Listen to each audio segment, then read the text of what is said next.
We're going to win the election. We're going to win it big. We're going to win it bigger than ever before. We're going to do things that nobody believed. It's going to be more important even than 2016. We are going to make America great again. Thank you.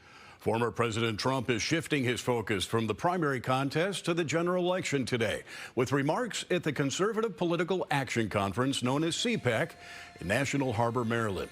The former president heading south after that appearance to claim victory in the South Carolina primary today. Even though Trump appears to have the nomination all but wrapped up, his lone competitor in the race, former UN Ambassador Nikki Haley, says she is not dropping out. Fox's Alexandria Hoff has the latest. President Trump continuing his winning streak Saturday, taking the South Carolina GOP primary by double digits as he cements his status as the party's presumed nominee. An even bigger win than we anticipated, and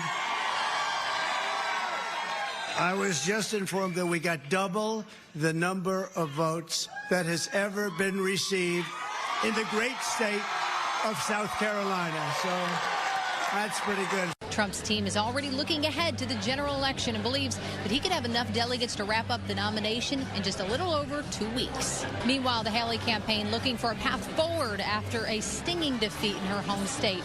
The former governor is optimistic, but history is not on her side. No candidate has lost the first primary contest by such a wide margin and gone on to win the nomination.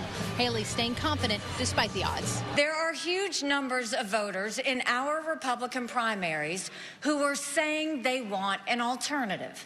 I'm not giving up this fight when a majority of Americans disapprove of both Donald Trump and Joe Biden. Some Republicans are encouraging Haley to stay in the race regardless of wins or losses, wary of what the former president's political future might hold as he faces multiple criminal indictments. Trump's allies, meanwhile, are brushing off concerns about his electability. I'm not looking at, who can beat Biden.